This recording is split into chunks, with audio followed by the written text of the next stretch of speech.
Hello friends, इस video के अंदर हम हेल्थ से रिलेटेड करंट अफेयर देखेंगे। पीटी 365 का जो पार्ट है। स्टार्ट करते हैं। पहला टॉपिक है वो हमारा है, बेसिक जान लेते हैं आरएनए और डीएनए के बारे में। आरएनए एंड डीएनए के बारे में। डीएनए क्या होता है? डीएनए और आरएनए जेनेटिक मटेरियल हैं जो डीएनए के अंदर हमारी सारी जो जेनेटिक इन्फॉर्मेशन है वो स्टोर होती है। DNA is standing for deoxy ribo nucleic acid. It is deoxy ribo nucleic acid, whereas RNA is ribo nucleic acid. तो डीएनए जैसे कि हम देख रहे हैं इसमें, तो डीएनए में डबल हेलिक्स स्ट्रक्चर होता है। डबल हेलिक्स स्ट्रक्चर, इसमें डबल हेलिक्स बनी हुई है। whereas आरएनए में क्या है? सिंगल हेलिक्स स्ट्रक्चर है। तो ये आरएनए है, ये डीएनए। ये DNA double helix structure, RNA single helix structure. DNA में जो बेस पेयर होते हैं वो कौन कौन से होते हैं? साइटोसिन, गुआनिन, एडेनिन, थाइमिन, यानी कि CGAT। ये डीएनए में बेस पेयर होते हैं। जबकि आरएनए में cytosine, guanine, adenine and uracil, ये इसमें बेस पेयर होते हैं। तो इसमें CGAU, thymine has been replaced by uracil in RNA. RNA और डीएनए दोनों ही जेनेटिक मटेरियल हो सकते हैं। वायरस के केस में दोनों में ही होते हैं। नॉर्मली डीएनए होता है, जब आरएनए होता है तो उसको हम रेट्रोवायरस बोलते हैं। तो ये इनके बीच में डिफरेंस है वो टेबल के फॉर्म में देखते हैं। राइबोन्यूक्लिक एसिड यानी कि आरएनए, और इधर है डीऑक्सी राइबोन्यूक्लिक एसिड यानी कि डीएनए। हमने देखा कि आरएनए क्या होता है, डीएनए क्या होता है। डीएनए में सारी जेनेटिक इंफॉर्मेशन वो स्टोर होती है, ठीक। तो DNA replicate and store the genetic information with in A organism. RNA क्या होता है? RNA convert the genetic information. DNA के अंदर जो इंफॉर्मेशन होती है उसको ये कन्वर्ट करता है आरएनए एंड प्रोटीन सिंथेसिस में हेल्प करता है। वो आगे देखेंगे हम कैसे प्रोटीन सिंथेसिस में हेल्प करता है। आरएनए में 1 स्ट्रैंड होता है, डीएनए में 2 स्ट्रैंड होता है, हम देख चुके हैं। आरएनए में राइबोज शुगर होती है, इसमें डीऑक्सीराइबोज शुगर होती है। ये बेस पेयर देख चुके हैं हम। आरएनए न्यूक्लियस में पाया जाता है, डीएनए जबकि न्यूक्लियस में पाया जाता है। न्यूक्लियस कहाँ पाया जाता है? न्यूक्लियस सेल के अंदर साइटोप्लाज्म में होता है, ठीक। ये सेल होती है, उसमें एक न्यूक्लियस होगा, ये न्यूक्लियस है। उससे बाहर साइटोप्लाज्म है, उसी में न्यूक्लियस होता है और उसी में आरएनए पाया जाता है। तो आरएनए इज जो यूवी से जो डैमेज होने का खतरा है वो आरएनए में कम होता है, जबकि अल्ट्रावायलेट राइट से डीएनए ज़्यादा वुल्नरेबल होता है। आरएनए 3 प्रकार का होता है। आरएनए 3 तरह का होता है। कौन कौन सा होता है? मैसेंजर आरएनए यानी कि mRNA, transfer RNA and ribosomal RNA. Messenger RNA, transfer RNA and ribosomal RNA. Messenger RNA का काम क्या होता है? ये मैसेज ट्रांसफर करता है। देखो,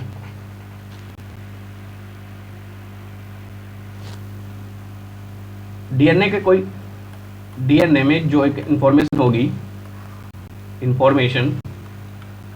वो जेनेटिक इंफॉर्मेशन वो फिर आरएनए में जाती है। इस प्रोसेस को कन्वर्ट होकर वो जाती है, उसको हम क्या बोलते हैं? ट्रांसक्रिप्शन बोलते हैं। इस प्रोसेस को ट्रांसक्रिप्शन। इसको ट्रांसफर कौन करता है? ये इंफॉर्मेशन को ट्रांसफर कौन करता है? मैसेंजर आरएनए ट्रांसफर करता है। आरएनए इसको ट्रांसफर करता है। ये इसका आरएनए का काम है। ये यहाँ से जो इंफॉर्मेशन आई है फिर वो किसके पास जाती है? ये इंफॉर्मेशन जाती है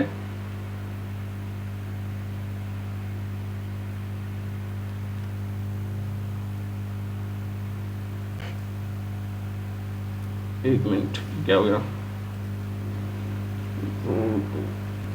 ये जो इन्फॉर्मेशन है वो किसके पास जाएगी? यहाँ से राइबोसोम के पास जाएगी। राइबोसोम, ठीक। तो आरएनए से इन्फॉर्मेशन किसके पास जाएगी? राइबोसोम में। जो भी जेनेटिक इन्फॉर्मेशन है डीएनए से आरएनए में आई मैसेंजर आरएनए के थ्रू, फिर वो जाएगी राइबोसोम में।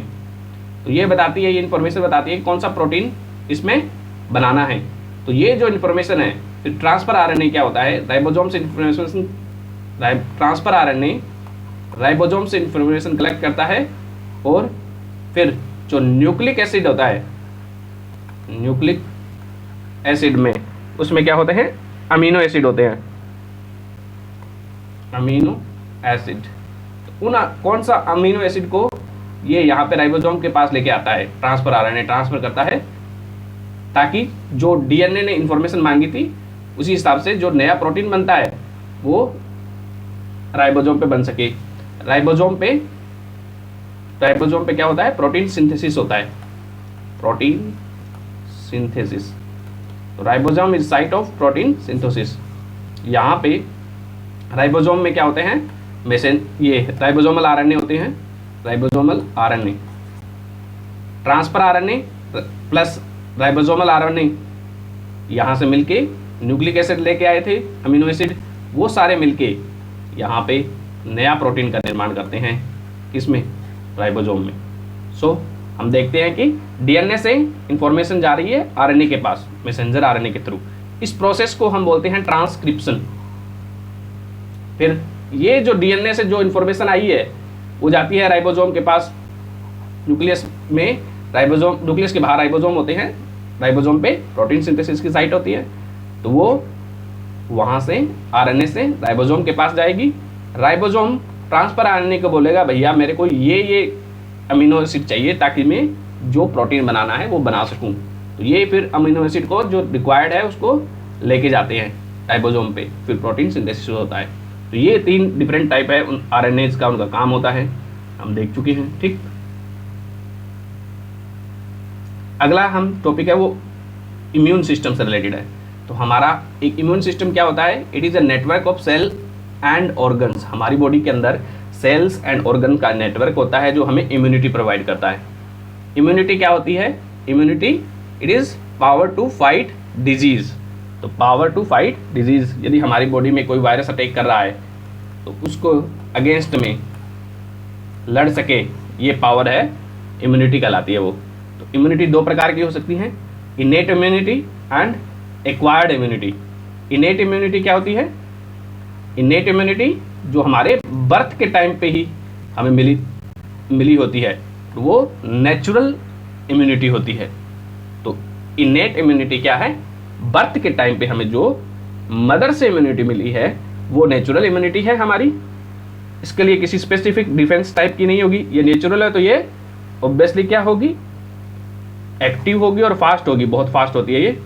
तो इनेट इम्यूनिटी है वो, ये इनमें भी होती है। फिजिकल बैरियर जैसे स्किन प्रोवाइड करती है, स्किन पास करती है या अलाउड करती है पैथोजेंस को, then in form of physical और केमिकल बैरियर्स में हो सकती है। जैसे हाइड्रोक्लोरिक एसिड होता है लीवर में, तो वो माइक्रोब्स को मार देता है।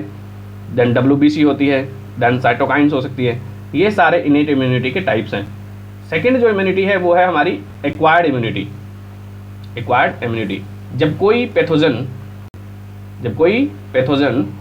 कैन बी एनी वायरस और बैक्टीरिया और फंगी, जब हमारी बॉडी पे अटैक करता है, जब कोई पैथोजन हमारी बॉडी पे अटैक करता है तो हमारी बॉडी एक रिस्पॉन्स देती है। तो इनिशियली जो रिस्पॉन्स होता है वो क्या होता है? वीक होता है। पहली बार में जो रिस्पॉन्स होता है वो वीक होता है, ठीक। पर दोबारा जब आएगी, दोबारा जब यही पैथोजन अटैक करेगा हमारी बॉडी पे, तब सेकेंड टाइम जो हमारा बॉडी का रिस्पॉन्स होगा वो क्या होगा? फास्ट होगा और स्ट्रॉन्ग होगा, ठीक। तो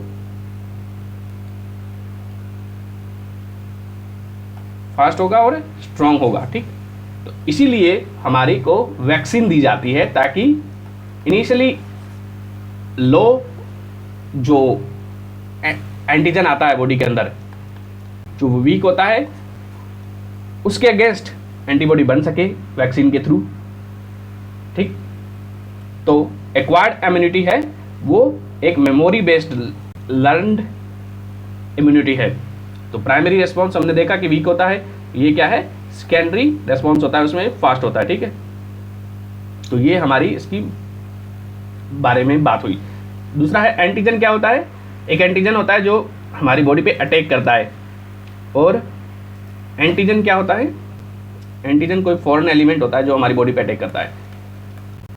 एंटीजन इज फॉरेन एलिमेंट जो हमारी बॉडी पे अटैक करता है। ठीक, उसके रेस्पॉन्स में हमारी बॉडी है वो एंटीबॉडी बनाती है। एंटीबॉडी कौन बनाती है, बॉडी बनाती है, हमारी बॉडी। ये जनरली ब्लड में पाई जाती है एंटीबॉडी। इसमें बहुत सारी प्रकार की होती हैं। तो एक मोनोक्लोनल एंटीबॉडी होती है, वो क्या होती है, वो लैब में बना दी जाती है। मोनोक्लोनल एंटीबॉडी आर्टिफिशियल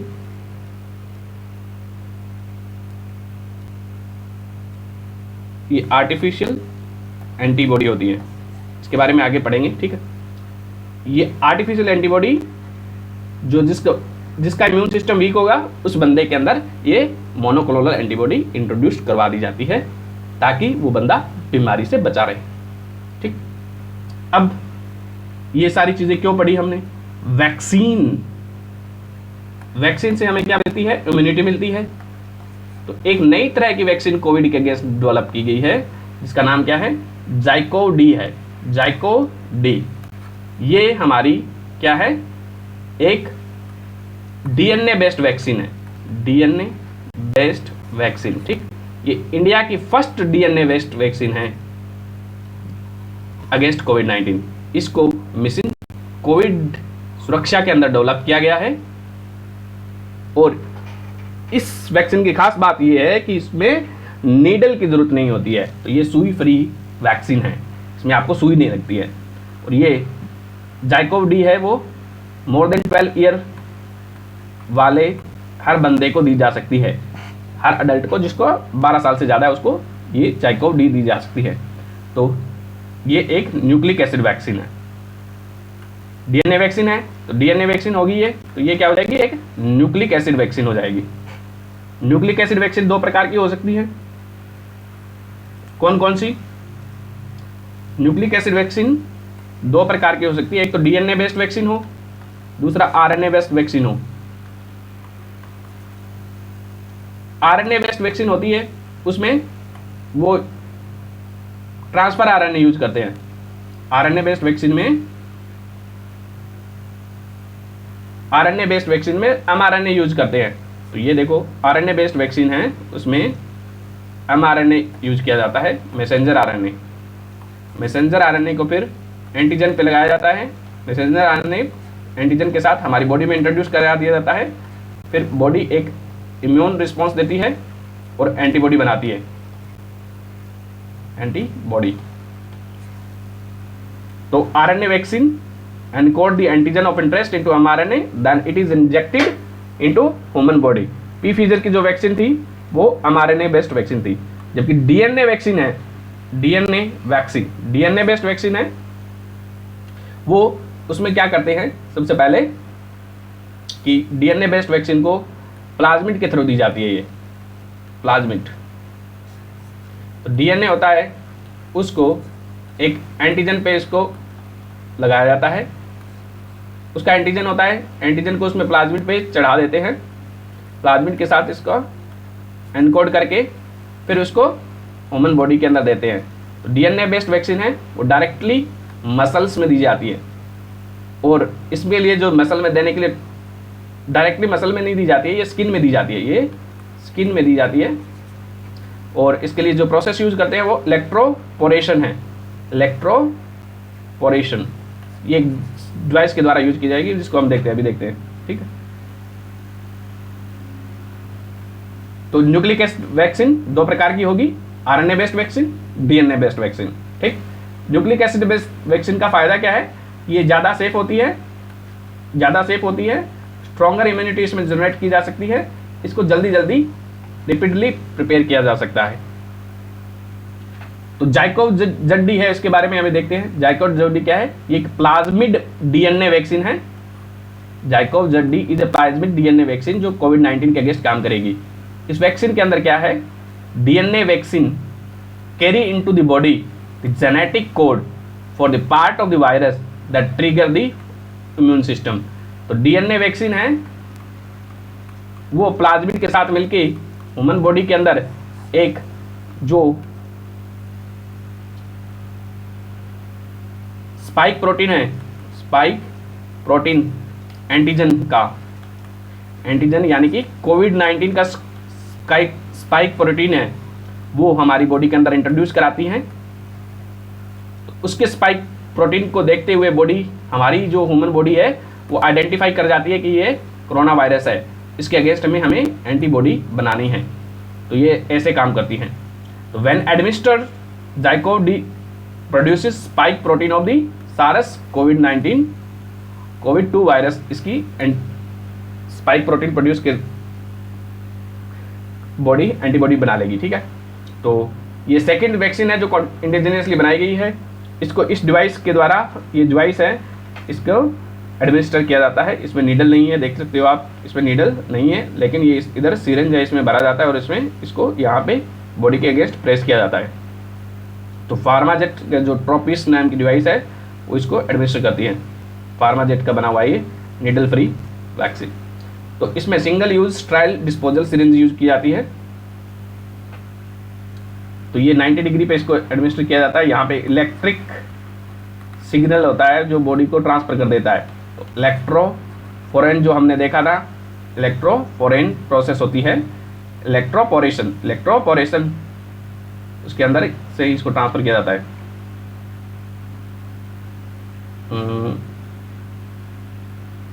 यहाँ पे इलेक्ट्रोपोरेशन के द्वारा इसको ट्रांसफर किया गया है, इलेक्ट्रोपोरेशन।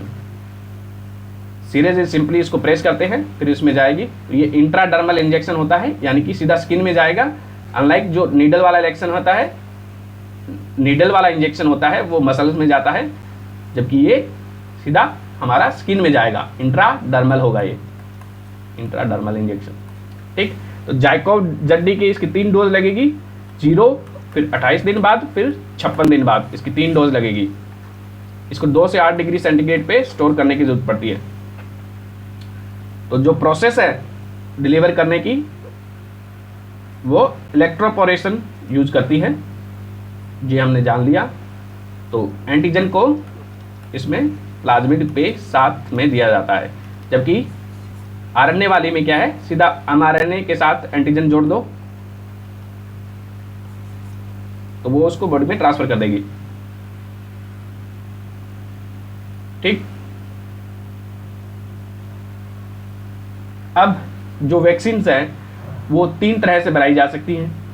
वैक्सीन को 3 तरह से फॉर्मेशन हो सकता है, वैक्सीन फॉर्मुलेशंस 3 तरह से कर सकते हैं।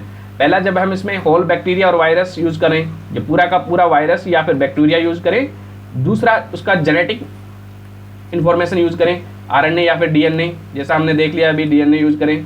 तीसरा है उसका एक पार्ट आरएनए या डीएनए का एक सब पार्ट यूज करें। तो तीसरा अप्रोच है वो सब यूनिट अप्रोच है, सब यूनिट अप्रोच। इसके बारे में अभी देखते हैं। ठीक, तो फर्स्ट क्या था, होल माइक्रोब अप्रोच। इसके अंदर इनएक्टिवेटेड वैक्सीन होती है। इसके अंदर क्या होता है कि जो वायरस या बैक्टीरिया होता है उसको हम पहले मार देते हैं, किल कर दिया जाता है, केमिकल हीट या रेडिएशन के द्वारा इनएक्टिवेट कर दिया जाता है। ठीक, तो ये इनएक्टिवेटेड वैक्सीन होती है। फिर ये ह्यूमन बॉडी के अंदर इंट्रोड्यूस कराई जाती है एज ए एंटीजन, जिसके अगेंस्ट में हमारी बॉडी क्या है, एंटीबॉडी बना लेती है। तो ये जो फ्लू और पोलियो की वैक्सीन है वो इसका एग्जाम्पल है। इसके लिए लंबा टाइम लगता है इस प्रोसेस में। दूसरा है live attenuated vaccine.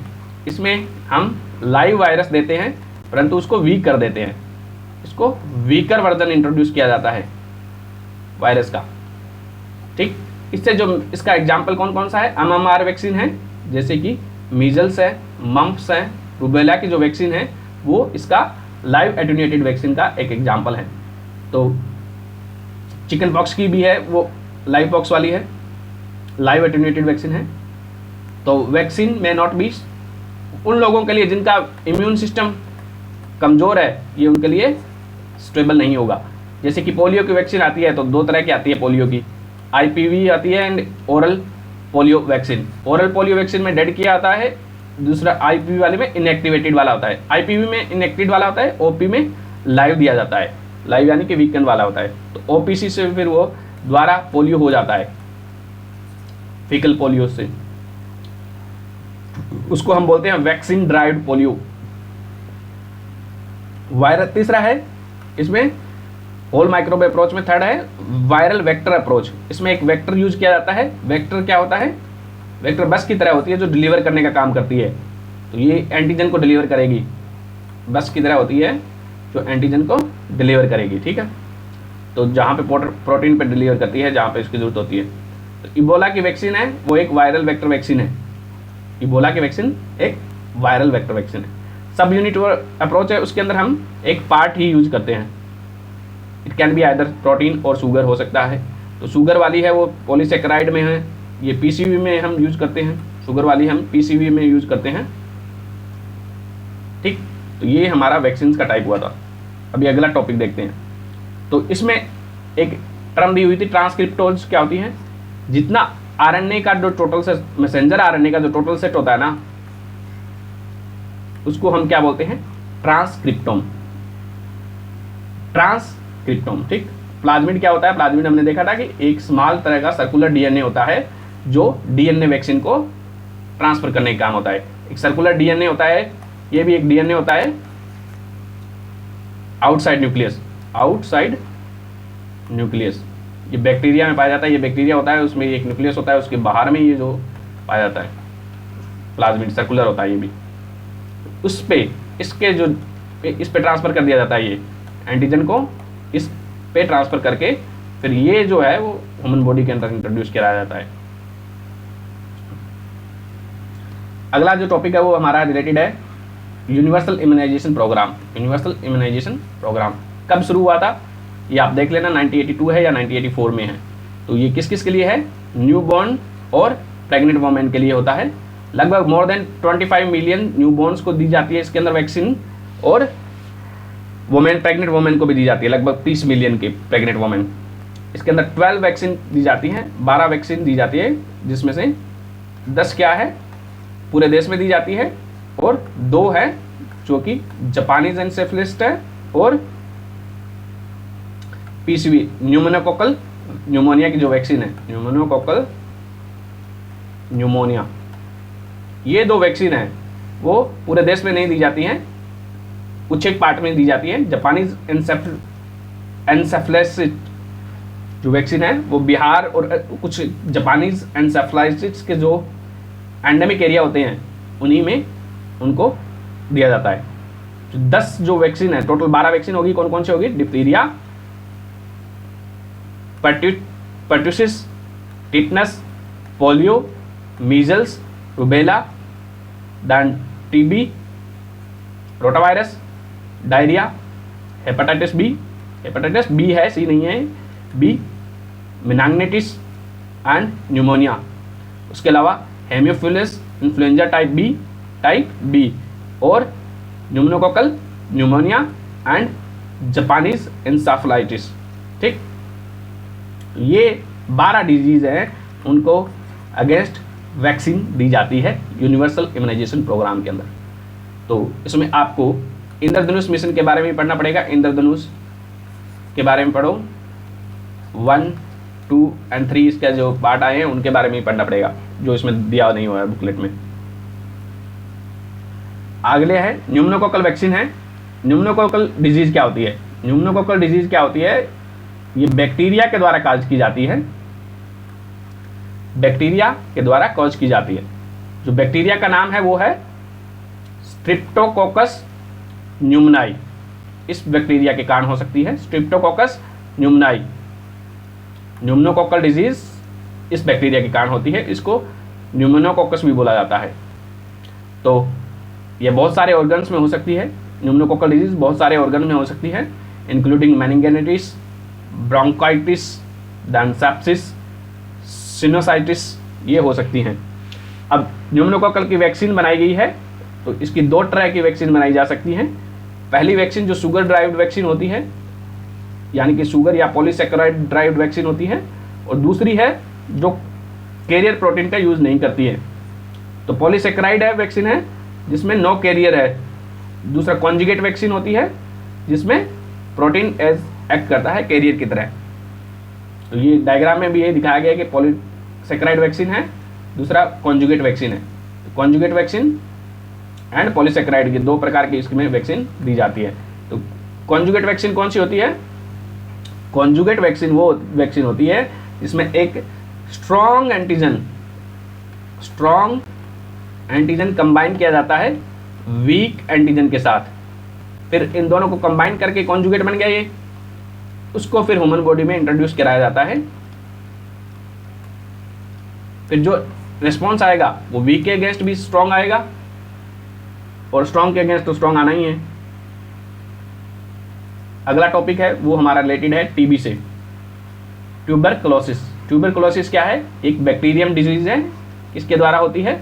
Mycobacterium tuberculosis, ये बैक्टीरिया होता है, उसके द्वारा ये डिजीज कॉज की जाती है। तो WHO रिलीज करता है ग्लोबल टीबी रिपोर्ट। उस रिपोर्ट के अनुसार मोर देन 1/4 जो ग्लोबल टीबी बर्डन है वो इंडिया के अंदर है, यानी कि मोर देन 1/4 जो ग्लोबली टीबी के केसेस हैं वो इंडिया के अंदर हैं। तो इंडिया का जो टारगेट कितना है, कब हमें 2025 तक एंड टीबी टारगेट है हमारा, 2025 तक हमें टीबी को एंड करना है, और WHO का टारगेट क्या है? 2030 है। तो दोनों, इंडिया भी कुछ एक्शन ले रहा है और WHO भी कुछ एक्शन ले रहा है। इसके लिए ICMR ने अभी 2 वैक्सीन और इंट्रोड्यूस की है इनके लिए। तो VPM 1002, VPM 1002 और दूसरा है MIP, माइकोबैक्टीरियम इंडिकस प्राणी। ये 2 वैक्सीन इंट्रोड्यूस करे, ये इन पे ट्रायल चल रहे हैं।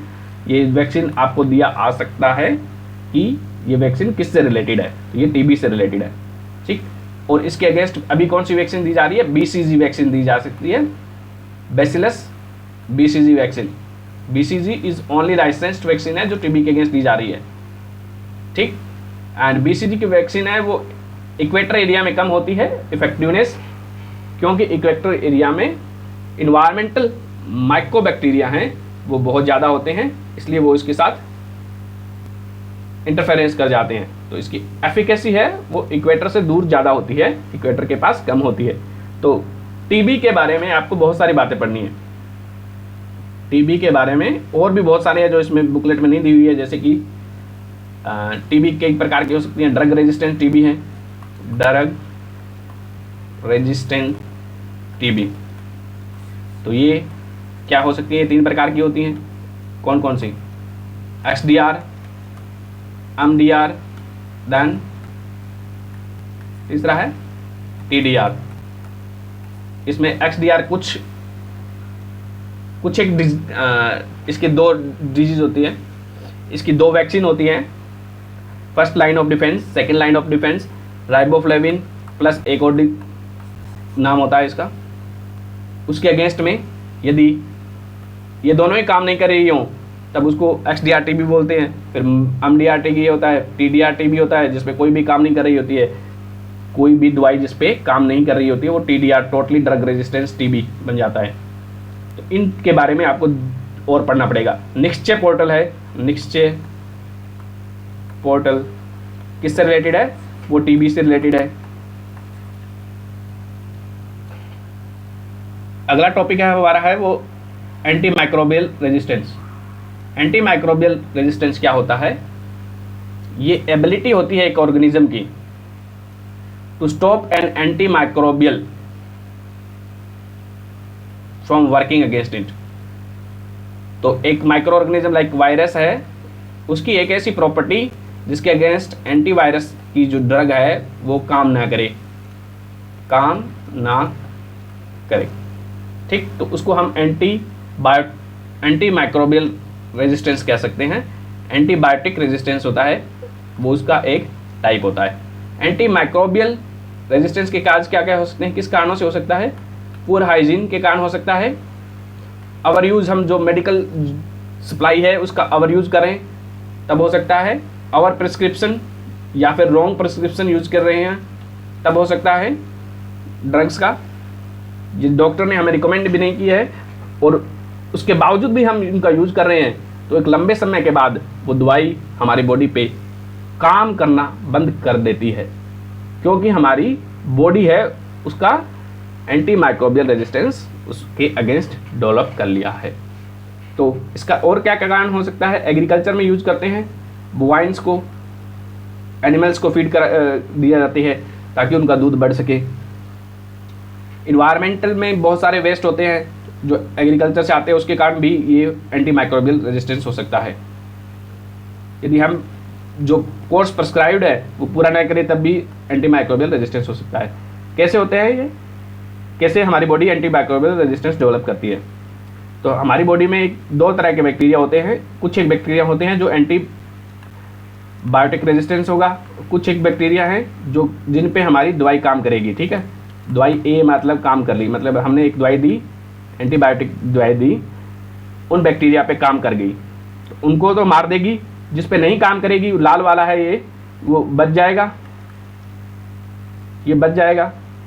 तो फिर दूसरी बार में क्या है, लाल वाला बहुत सारा, लाल वाले बहुत बढ़ जाएंगे, धीरे धीरे ये हम ड्रग्स और लेते जाएंगे तो फिर लाल वालों की, लाल बैक्टीरिया की कंसंट्रेशन बढ़ जाएगी, यानी कि एंटी जो रेजिस्टेंस बैक्टीरिया हैं उनकी कंसंट्रेशन बढ़ जाएगी। तो फिर कुछ एक बैक्टीरिया हैं जो पहले वाले भी उसमें कन्वर्ट हो जाएंगे और फाइनली हमारी बॉडी क्या है, वो एंटीबायोटिक रेजिस्टेंस डेवलप कर लेगी। अब इंडिया ने कुछ प्रोग्राम किए हैं, लॉन्च किए हैं और वर्ल्ड में भी लॉन्च किए हैं। इंडिया वाले में क्या है, national program on anti microbial research, ये लॉन्च किया गया था, एंटी माइक्रोबियल रेजिस्टेंस पे लॉन्च किया गया था। इसके अंदर हम क्या कर रहे हैं, AMR सर्विलेंस नेटवर्क को बढ़ावा दे रहे हैं। दूसरा प्रोग्राम था national action plan on anti microbial resistance, इसके अंदर हम गवर्नेंस मैकेनिज्म को डेवलप कर रहे थे। फिर गवर्नमेंट ने रेड लाइन कंपेनियन लॉन्च किया था। इस कंपेनियन के अंदर क्या हुआ था कि जो हमारी डॉक्टर प्रिस्क्रिप्शन ड्रग देता है उन पे एक रेड लाइन होगी, बिना प्रिस्क्रिप्शन के वो रेड लाइन वाली ड्रग किसी को आप बेच नहीं सकते। तो ये रेड लाइन कंपेनियन था इंडिया के द्वारा। फिर नेशनल हेल्थ पॉलिसी 2017 भी इसके बारे में बात करती है। ग्लोबल एफर्ट के बारे में बात करेंगे तो WHO ने लॉन्च किया था global action plan 2015, anti microbial resistance पे लॉन्च किया था 2015 ने WHO की वर्ल्ड हेल्थ असेंबली ने। फिर ग्लास जो प्रोग्राम है WHO का ग्लास प्रोग्राम, वो भी एंटी माइक्रोबियल रिसर्च से रिलेटेड है, एंटी माइक्रोबियल रेजिस्टेंस से रिलेटेड है। ग्लास प्रोग्राम 2015 में लॉन्च किया गया था WHO के द्वारा। GLASS program global action plan for 2015 में आया था। अगला प्रोग्राम है go blue for AMR colour companion. तो go blue for AMR colour companion ये किसका है, ये AMR ट्राइपेट एक ऑर्गेनाइजेशन बनाया गया है, WHO, FAO प्लस OIO, इन तीनों ने मिलकर एक प्रोग्राम ये बनाया है गो ब्लू फॉर AMR। उसके अंदर वो क्या है, अवेयरनेस बढ़ाएंगे, एंटी माइक्रोबियल रेजिस्टेंस के बारे में लोगों को बताएंगे। ठीक है, तो ये जो ऑर्गेनाइजेशन है AMR एंटी माइक्रोबियल रेजिस्टेंस के विरुद्ध में इन लोगों ने, तीनों ने हाथ ज्वाइन किए थे। उसको नाम क्या है, WHO plus FAO food and agriculture organization and OIE organization for animal health, organization for animal health, WHO plus FAO, इन तीनों ने मिलके क्या है ये बनाया है AMR। इन तीनों को बोलते हैं AMR ट्राईपार्टिएट ऑर्गेनाइजेशन। इन लोगों ने लॉन्च किया है गो ब्लू कंपेनियन। ठीक, go blue for AMR। Red line companion India का था, गो ब्लू फॉर इस ऑर्गेनाइजेशन का, ट्राईपार्ट ऑर्गेनाइजेशन का हिस्सा है। ग्लास किसका है, WHO का है। चेन्नई डिक्लेरेशन है वो भी इसी से रिलेटेड है, एंटी माइक्रोबियल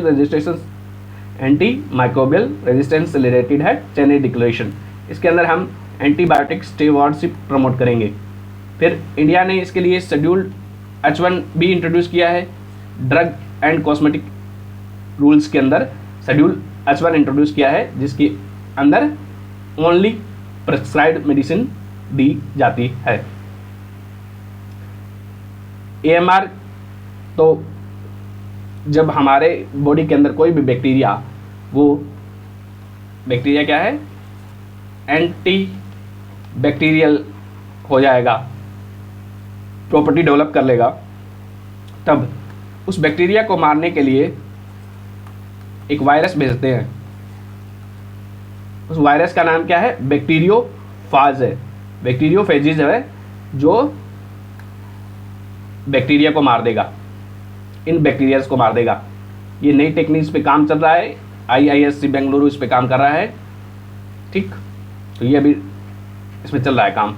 WHO का अवेयर क्लासिफिकेशन है, वो भी इसी से रिलेटेड है, अवेयर क्लासिफिकेशन। WHO का aware classification, assess watch reserve classification है, वो इससे रिलेटेड है, एंटीमाइक्रोबियल से रिलेटेड है, याद रखना। AMR एंटीमाइक्रोबियल रेजिस्टेंस से रिलेटेड है, ठीक। इसके अलावा इसमें ये देखो कि ये जो है 6 टाइप के एंटीबायोटिक्स हैं, 6 तरह के एंटीबायोटिक्स हैं। इनमें से पूछ सकता है कि these terms are seen in news recently, what is this. तो ये क्या है, एंटीबायोटिक्स हैं, जैसे कि cephalosporins, fluoroquinolone, polymyxin, aminopenicillin, macrolides and tetracyclines. तो इनके नाम्स 2-3 बार पढ़ लो, याद नहीं रखने हैं, पर इतने आ जाए 1 लाइनर क्वेश्चन तो मार्क कर दीजिएगा। अवेयर क्लासिफिकेशन किसका है, WHO का, इसी से रिलेटेड है, वो इनको क्लासिफाई करता है। एंड जो बैक्टीरिया है, ई कोली एंड के न्यूमोनियाई, ये इन्फेक्शन अगेंस्ट इनका जो है एंटीमाइक्रोबियल रेजिस्टेंस ये डेवलप कर रहे हैं, ई कोली एंड के न्यूमोनियाई। जबकि ये दो बैक्टीरिया हैं, एस ओरस एंड सी जो नहीं है, ये फूड बॉर्न बैक्टीरिया हैं, और ये इन्फेक्शन काजिंग बैक्टीरिया हैं, ई कोली एंड के न्यूमोनिया। अगला जो टॉपिक है हमारा है वो वन हेल्थ से रिलेटेड है, वन हेल्थ। तो वन हेल्थ कंसेप्ट है, इसमें क्या है कि इन्वायरमेंट, ह्यूमन और जो जानवर है, यानी कि क्या नाम है, एनिमल्स, इन सब की हेल्थ एक दूसरे से कनेक्टेड है। यदि एनिमल बीमार पड़ा तो वो ह्यूमंस को इफेक्ट कर सकता है, ह्यूमन बीमार हुए तो वो इन्वायरमेंट को इफेक्ट करेगा। तो ये सारा इसमें कनेक्टेड है। इसकी डेफिनेशन याद कर सकते हो, one health is a integrated unifying approach है। ये इंटीग्रेटेड अप्रोच है जो मानती है कि यदि हम पूरे इकोसिस्टम का ध्यान रखेंगे, ह्यूमन, इन्वायरमेंट और एनिमल तीनों का ध्यान रखेंगे, तभी हमारा जो है हेल्थ बचा रहेगा। That aims to sustainably balance the and optimize the health for people, animal and ecosystem. ठीक, तो इसमें कौन कौन काम कर रहे हैं? FAO, organization for animal health, इसके लिए काम कर रहे हैं। वन हेल्थ कंसेप्ट इनके द्वारा दिया गया था, इसकी डेफिनेशन फाइनलाइज की गई है FAO plus organization of animal health ने, इन लोगों ने ये डेफिनेशन फाइनलाइज की थी। तो ये इतना ही पढ़ना है वन हेल्थ के बारे में। अगला टॉपिक है वो है नेग्लेक्टेड ट्रॉपिकल डिजीज। तो नाम से पता चल रहा है कि ये ट्रॉपिकल एरियाज में पाई जाएगी, ट्रॉपिकल या सब ट्रॉपिकल एरियाज में पाई जाएगी। ट्रॉपिकल एरियाज में जो जनरल पॉपुलेशन है वो क्या है? गरीब पॉपुलेशन है, पुअर पीपल है। तो लोगों के पास पैसा नहीं है, तो इनकी जो बीमारी है उस पर कोई ध्यान नहीं देता है। तो ये क्या हो जाएगी? Neglected tropical disease. गरीब लोगों की बीमारी भी बोल सकते हो आप इसको। ट्रॉपिकल और सब ट्रॉपिकल एरियाज में ये मिलेगी। नेग्लेक्टेड ट्रॉपिकल डिजीज के एग्जाम्पल्स हैं, ये याद रखने हैं बहुत सारे। जैसे वायरस से हो सकता है, रेबीज है, डेंगू है, चिकनगुनिया है, ये नेग्लेक्टेड ट्रॉपिकल डिजीज के अंदर आते हैं। Rabies, dengue and chikungunya. Protozoa में देखोगे तो Chagas disease, leishmaniasis, human African disease.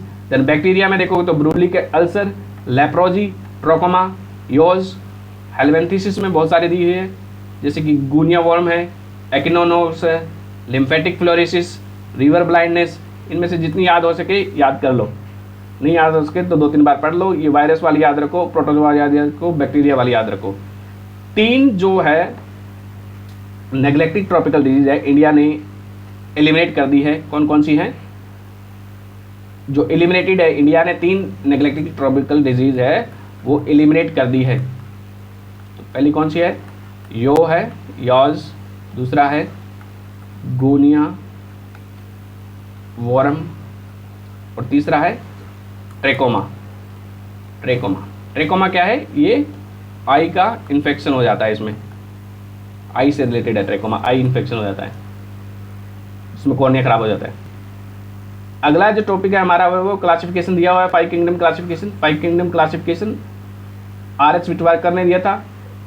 तो इसमें 5 किंगडम कौन कौन से थे? Monera, Protista, fungi, plant and animal. ठीक, ये 5 किंगडम हो गए, Monera, Protista, fungi, fungi and plant and animal. ठीक, मोनेरा क्या होते हैं? प्रोक्रिएटिक ऑर्गेनिज्म होते हैं। बाकी सारे क्या होते हैं? यूक्रिएटिक होते हैं। प्रोक्रिएटिक एंड यूक्रियोटिक में डिफरेंस है, क्या है कि एक एनिमल होता है प्रोक्रिएटिक, प्रोकार्योटिक, दूसरा होता है यूक्रियोटिक, यूक्रियोटिक। ठीक है, तो इसमें जो ऑर्गन्स होते हैं, ऑर्गन्स वो क्या होते हैं? उनके मेम्ब्रेन होती है, मेम्ब्रेन बाउंड ऑर्गन्स होते हैं, मेम्ब्रेन बाउंड। इसमें विदाउट मेम्ब्रेन वाले ऑर्गन होते हैं, विदाउट मेम्ब्रेन। तो मोनेरा क्या है? प्रोक्रिएटिक होता है, बाकी सारे जो है वो यूक्रियोटिक है। सेल वाल है, सब में सेल वाल होगी। फंजाई की जो सेल वाल होगी वो चिटिन से बनी होती है, फंजी की सेल वाल चिटिन से बनी होती है, प्लांट की सेल्यूलोज से बनी होती है। एनिमल्स में सेल वाल नहीं होती है, एनिमल्स में नहीं होती है। मोनेरा प्रोक्रियोटिक होता है, एनिमल में सेल वाल नहीं होती है। फंजाई की किससे बनी होती है? चिटिन से। न्यूक्लियर मेम्ब्रेन है, सेल होती है, ये हमारी सेल है, उसके बाहर में एक न्यूक्लियर मेम्ब्रेन है, ये न्यूक्लियर मेम्ब्रेन होती है। तो ये मोनेरा में एब्सेंट होती है, बाकी सब में प्रेजेंट होती है। मोनेरा में एब्सेंट होती है, बाकी में प्रेजेंट होती है। बाकी बॉडी ऑर्गेनाइजेशन इसमें सेलुलर और सेलुलर, बाकी टिश्यू होता है। ठीक है, एंड मोनेरा में जो मोड ऑफ न्यूट्रिशन होता है वो ऑटोट्रॉपिक भी हो सकता है और हेटरोट्रॉपिक भी हो सकता है। प्रोटिस्टा में क्या होता है? वो ऑटोट्रॉपिक होता है। फंजाई में क्या होता है? हेटरोट्रॉपिक भी हो सकता है। फंजाई सेप्रोफाइटिक होती है क्योंकि ये डेड एनिमल पे ईट करती है। और फंजी का एक सिम्बायोटिक रिलेशनशिप भी होता है, सिम्बायोटिक रिलेशनशिप। इसके साथ जैसे कि लाइकन होता है, लाइकन एल्गी प्लस साइनोबैक्टीरिया के साथ होता है, साइनोबैक्टीरिया। तो एक दूसरे के साथ म्यूचुअली भी रह सकते हैं और ये पैरासाइट की तरह दूसरे को भी खा सकती है। तो जब पैरासाइट से की तरह दूसरे पे डिपेंडेंट रहेगी तब इसको बोलते हैं, डेड पे खाएगी तब इसको सेप्रोफाइटिक पैरासिटिक बोलेंगे। प्लांट वाले हैं वो ऑटोट्रॉप होते ही हैं, प्लांट तो हम सभी जानते हैं। और एनिमल्स क्या होते हैं? हेटरोट्रॉपिक। अगला है पैथोजेंस को भी क्लासिफाई किया गया है। इसमें फंजाई के बारे में अभी पढ़ा था। फंजाई क्या होती है? Multi cellular plant like organism. इसका पूरा किंगडम क्लासिफाई कर लिया हमने, कैसे प्रोड्यूस होती है वो हमने देख लिया। एसेक्सुअल एंड सेक्सुअल रिप्रोडक्शन के द्वारा भी प्रेजेंट ये रिप्रोडक्शन करती हैं। वायरस क्या होता है? Virus are smaller than bacteria, से स्मॉलर होते हैं। ये उसमें केवल जेनेटिक मटेरियल होता है, वायरस में केवल जेनेटिक मटेरियल होता है।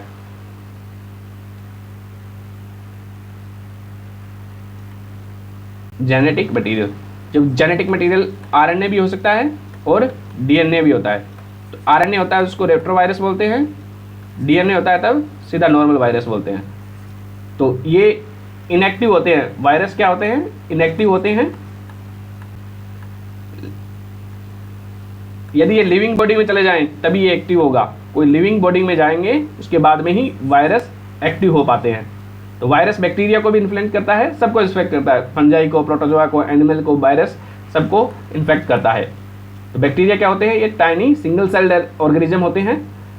दे are free living as well as parasite भी हो सकते हैं बैक्टीरिया लेके न्यूक्लियस, बैक्टीरिया में न्यूक्लियस नहीं होता है, नो न्यूक्लियस इन बैक्टीरिया।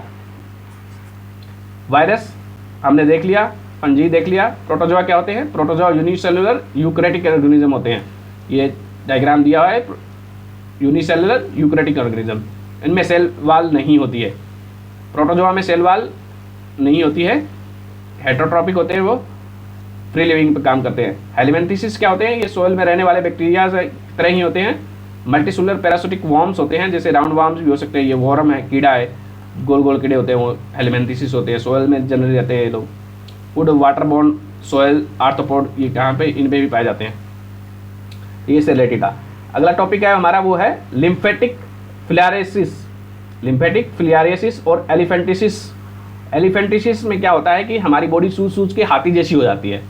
तो ये क्या है, एक लिम्फेटिक फिलियारिसिस में हमारी बॉडी सूज सूज के हाथी जैसी हो जाती है, इसमें स्वेलिंग ऑफ लेग्स हो जाती हैं, हाइड्रोसेलर हो जाते हैं। ये एक नेग्लेक्टिक ट्रॉपिकल डिजीज़ है और ये एक फ्लेरियल पैरासाइट के कारण काटी जाती हैं। मॉस्किटो के बाइट से ह्यूमन बॉडी में आती है। ठीक, इतना ही पढ़ना है इसके बारे में। दूसरा है काला अजर और काला अजर या फिर विसेरल लेशमियानेसिस, वीएल, विसेरल लेशमियानेसिस। ये किसके कारण होता है, ये सैंड फ्लाइज के कारण होता है। फीमेल सैंड फ्लाई जब काट लेती है तब ये होता है। उस फीमेल सैंड फ्लाई का नाम क्या है, फीमेल फेलेबोटोनामी सैंड फ्लाइज। तो ये सैंड फ्लाइज के काटने से होता है और ये प्रोटोजोआ के द्वारा कॉज किया जाता है। ये भी एक नेग्लेक्टिव ट्रॉपिकल डिजीज़ है। ये एंडेमिक होता है इंडियन सब कॉन्टिनेंट में, ये हम देख चुके हैं। तो फिलियारिस और एलिफेंटिसिस, एलिफेंटियासिस में क्या होता है, हमारी बॉडी एलिफेंट जैसी हो जाती है। काला अजर और विसेरियसिस में क्या होता है, फीमेल सैंड फ्लाई काट लेती है तब ये हमारी बॉडी में इन्फेक्ट करता है। अगला टॉपिक है म्यूकोरोसिस। म्यूकोरोसिस क्या होता है, ये एक टाइप का फंगल इन्फेक्शन है। म्यूकोरोसिस फंगल इन्फेक्शन है, इसको ब्लैक फंगस भी बोला जाता है। ब्लैक फंगस ये किसको होता है, जिसका वीक इम्यून सिस्टम होता है, उसका बॉडी काला पड़ना शुरू हो जाता है। तो कोरोना के टाइम पे हमने ब्लैक फंगस देखा था, बहुत सारे लोगों को हुआ था, उससे लोग मरे भी थे। तो ब्लैक फंगस क्या है, एक फंगल इन्फेक्शन है। तो फंजाई के बारे में हम देख चुके हैं पहले, ये यूकैरियोटिक होता है। यूकैरियोटिक ऑर्गेनिज्म क्या होते हैं, they refer to any single celled organism और मल्टी सेलुलर ऑर्गेनिज्म जिसमें क्या होते हैं, डिस्टिंक्ट मेम्ब्रेन बाउंड न्यूक्लियस होता है। तो फंजी को बहुत सेपरेट किंगडम में क्लासीफाई किया है। फंजी के एग्जाम्पल क्या है, यीस्ट है, रस्ट है, ट्रफल्स है, मोल्ड्स है, मल्ड्यू है, मशरूम्स है। मशरूम भी क्या होती है, एक फंगी होती है। ये इसके एग्जाम्पल है फंगी के, याद रख लो। और जो वाइट फंगस है और कैंडियालिसिस, वो किसके द्वारा होता है, वो कैनिडा के द्वारा होता है वाइट फंगस। ब्लैक फंगस किसके द्वारा होता है, ब्लैक फंगस से मैक्रोमेसिस हो सकता है, म्यूकोरोमेसिस। ठीक, और येलो कलर पस आता है तब इसमें येलो कलर फंगस बन जाता है। एस्परगिलोसिस होते हैं, ये एक मोल्ड के कारण होती है। ये भी येलो फंगस किसके कारण होती है, मोल्ड्स के कारण होती है। मोल्ड्स एक प्रकार की फंजी होती है। तो इसके बारे में इतनी बातें तो हमें याद रखनी है। और ब्लैक फंगस है, ये एक ऐसी फंगस से होता है जिसका जो फंगाई है, ये 3 प्रकार की होती है इसकी जो फंगी होती है ब्लैक म्यूकोरोसिस वाली में। म्यूक्योर वाली होती है, म्यूक्योर फंगाई। दूसरा होता है राइजोपस, राइजोपस। एक और होती है तीसरी,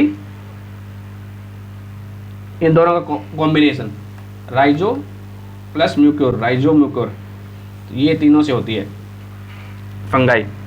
तो म्यूकोरोसिस है वो कॉन्टिगियस नहीं है। म्यूकोरोसिस क्या है,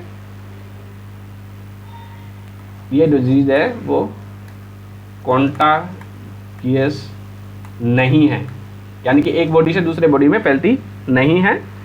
सिम्टम्स इसमें क्या हो जाएगा, नोजल ब्लैकलिस्ट, ये सारे सिम्टम हैं। प्रिवेंशन क्या करेंगे इसमें, एग्रेसिव मॉनिटरिंग करेंगे और ब्लड शुगर की एग्रेसिव मॉनिटरिंग करेंगे और इसका लेवल को हम मेंटेन करेंगे। ये सारा इसके बारे में था, म्यूकोरोसिस के बारे में। अगला जो है हमारा टॉपिक है वो है national action plan for dog mediated rabies. ये लॉन्च किया गया था अभी, national action plan for dog mediated rabies elimination. तो रेबीज किसके कारण होता है, रेबीज होता है वो डॉग के काटने के कारण होता है। ठीक, डॉग कहाँ है, अंटार्कटिका में नहीं पाए जाते हैं, तो अंटार्कटिका में क्या है, रेबीज भी नहीं होता है।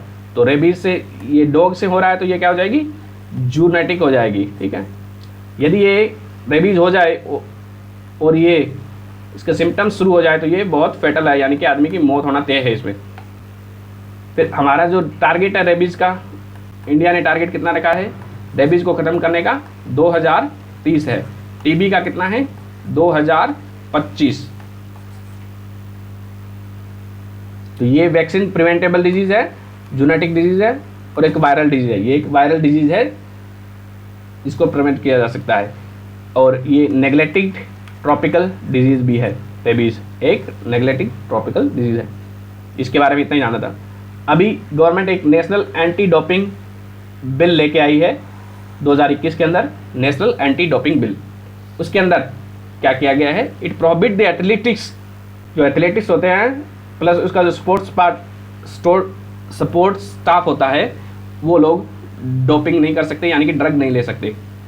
और इसके लिए इस बॉडी ने नाडा है, नेशनल एंटी डोपिंग एजेंसी है, उसको स्टैट्यूटरी स्टेटस दे दिया गया है, यानी कि इसको लॉ के अंदर इस बॉडी को बना दिया गया है, इसको स्टैट्यूटरी स्टेटस दिया जाएगा। अभी एक national board of anti doping in sports बनाया जाएगा, एक डिसिप्लिनरी एंड अपील पैनल भी बनाया जाएगा, एक जो डोप टेस्टिंग लैब है उनकी, वो नाडा से जो नेशनल डोप टेस्टिंग लेबोरेटरी होगी, जो नाडा से जो होगी वो प्रिंसिपल डोप टेस्टिंग लेबोरेटरी माना जाएगा कंट्री के अंदर। National board for anti doping in sports है, उसमें कितने मेंबर होंगे,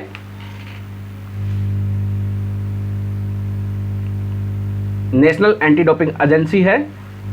फिर इसके बाद में इसमें एक चेयरमैन होगा, जो डिसिप्लिनरी एक्टिव में कितने होंगे, डिसिप्लिनरी में 1 + 4 मेंबर होंगे, इसमें भी कुछ मेंबर होंगे, वो बताया नहीं गया इसमें।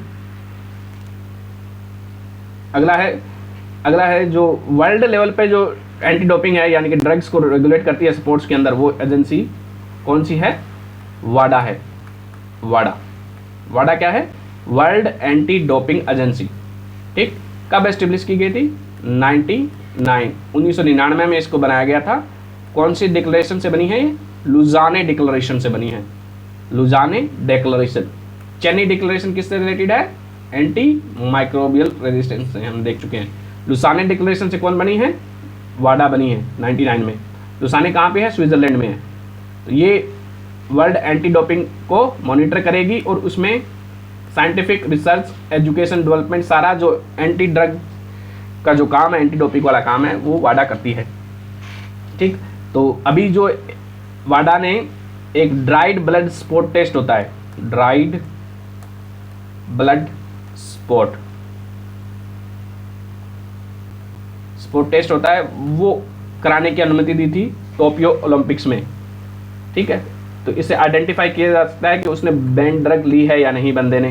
तो इसके अंदर जो ब्लड लगाते हैं, फिर उसको एक तरह के मैट्रिक्स में ले जाते हैं, मैट्रिक्स पे इंट्रोड्यूस कराया जाता है, तो इससे क्लॉटिंग हुई है या नहीं उससे पता चल जाता है। तो उससे क्या बन जाएगा, ये स्पॉट बन जाएगा।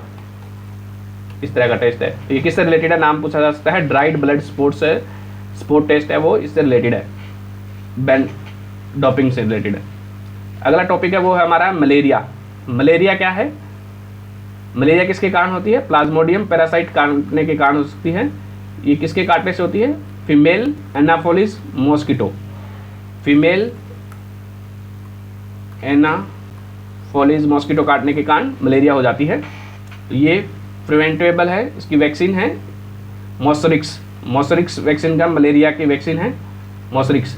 और मॉसरिक्स का दूसरा नाम क्या है, RTS-101, इसको RTS मलेरिया वैक्सीन भी बोला जाता है और मॉसरिक्स बोला जाता है। ये मलेरिया की वैक्सीन है। ठीक, ये मलेरिया क्या है, एक मॉस्किटो बॉर्न डिजीज़ है जो कि फीमेल एनाफिलोसिस मॉस्किटो कारण हो जाती है। प्लाज्मोडियम इसका पैरासाइट रिस्पॉन्सिबल होता है इसके लिए, जो ट्रांसफ़र किया जाता है फीमेल एनाफिलोसिस मॉस्किटो के द्वारा। अब इसमें WHO ने ग्लोबल मलेरिया प्रोग्राम लॉन्च किया था। ग्लोबल मलेरिया प्रोग्राम WHO का है, उसके अंदर एक स्ट्रेटजी बनाई गई है, global technical strategy for malaria elimination 2016 से 2030 तक के लिए। 16 से 30 तक उन लोगों ने स्ट्रेटजी बनाई है कि कैसे हम मलेरिया को एलिमिनेट करें। तो इसके अंदर वो कुछ कंट्रीज़ को क्या है, मलेरिया फ्री होने का स्टेटस भी देते हैं, जिसमें कौन कौन से आते हैं, चाइना आता है, श्रीलंका इसमें आता है, मलेरिया फ्री कंट्री है ये, चाइना, श्रीलंका। तो इस स्ट्रेटजी के अंदर ये लोग क्या कर रहे हैं, 2020 के लिए कुछ टारगेट रखे थे, फिर 25 के लिए रखे थे, फिर 30 के लिए रखे थे। तो ये कह रहे हैं कि जो मलेरिया से जो मौत हो रही है, मलेरिया से मोर्टेलिटी वो 40% कम करनी है, 40% कम करनी है 2020 तक, 75% कम करनी है 2022-25 तक, और 5 साल यानी कि 2030 तक इसको कितना करना है, 90% कम करना है। फिर इससे जो केस का जो इन्फेक्शन हो रहा है, केस इंसिडेंस उसको फिर उतना 40% कम करना है, 75%, 90% 2030 तक कम करना है, केस इंसिडेंस को भी और मोर्टेलिटी को भी। और कितने जो कंट्री हैं उनको मलेरिया फ्री डिक्लेयर करना है 2035 तक, कितने हैं 2015 के लेवल पे उसे मलेरिया फ्री डिक्लेयर करना है, 2030 तक कितने 55 कंट्रीज़ को करना है।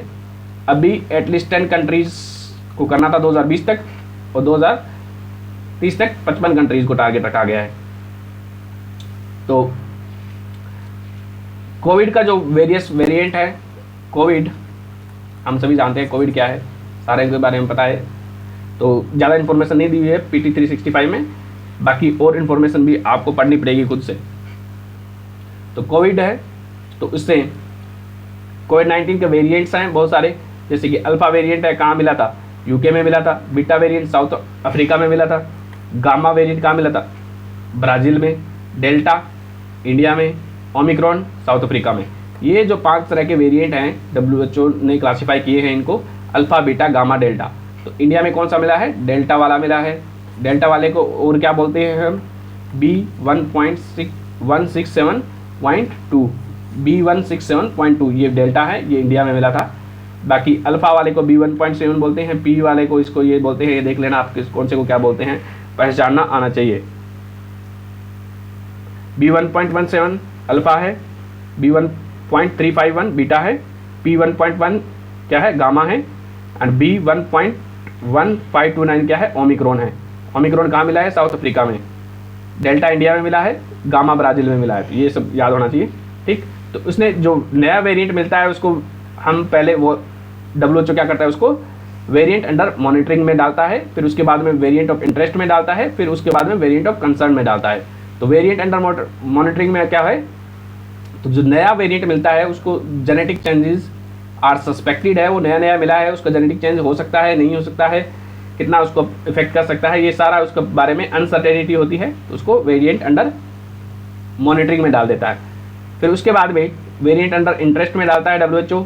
उसके अंदर वेरिएंट अंडर इंटरेस्ट में क्या होता है, कुछ करेक्टरिस्टिक डेवलप हो जाते हैं, कुछ टेस्ट में इसका कितना ट्रांसमिसिबिलिटी है, कितना इम्यून सिस्टम को स्केप कर गया है, ये सारी बातों को देखते हुए वेरिएंट अंडर इंटरेस्ट में क्लासीफाई किया जाता है। फिर उसके बाद में वेरिएंट अंडर कंसर्न में क्लासीफाई कर दिया जाता है, इससे ज़्यादा सीरियस हो जाए तो, उसका ज़्यादा ट्रांसमिसिबिलिटी रेट ज़्यादा हो, फैटिलिटी ज़्यादा हो, तो उसको वेरिएंट अंडर कंसर्न में डाल देते हैं।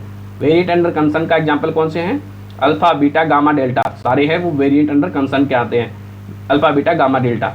और वेरिएंट ऑफ इंटरेस्ट वाले कौन से हो जाएंगे, ईटा, आयोटा, कप्पा, लाम्डा, इसके अंदर आ जाएंगे। तो ये इतनी बातें इसमें दी हुई है। ये नीचे वाला टेबल तो याद होना चाहिए, याद कर लो इसको।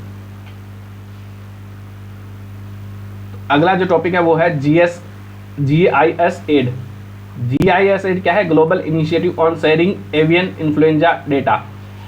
तो ये एक इनिशिएटिव बनाया गया था, एवियन इन्फ्लुएंजा था, उसका डाटा शेयर करने के लिए ग्लोबल इनिशिएटिव बनाया गया था। कब बनाया गया था, 2008 में इसको एस्टेब्लिश किया गया था। तो इन्फ्लुएंजा वाला डाटा एवियन इन्फ्लुएंजा वाला शेयर कर रहे थे, अभी वो लोग कोविड वाला डाटा भी एक दूसरे के साथ शेयर करने लग गए हैं। तो इसमें जेनेटिक डाटा हो सकता है, क्लिनिकल ट्रायल्स और एपिडेमियोलॉजिकल ट्रायल्स जो डाटा आता है वो हम एक दूसरे कंट्री के साथ शेयर कर लेते हैं, ताकि वैक्सीन के बारे में पता चले, म्यूटेशन के बारे में पता चले और ज़्यादा रिसर्च कर सकें। तो ये हमारा इस वीडियो के अंदर इतना ही करेंगे। अगले वीडियो के अंदर जो बाकी पोर्शन है बच गया वो करेंगे। बाकी ये बच गए हैं बहुत सारे वन लाइनर बच गए हैं बस।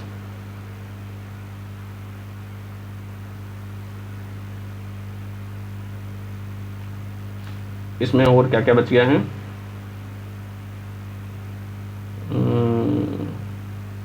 कितने करते हैं इसमें,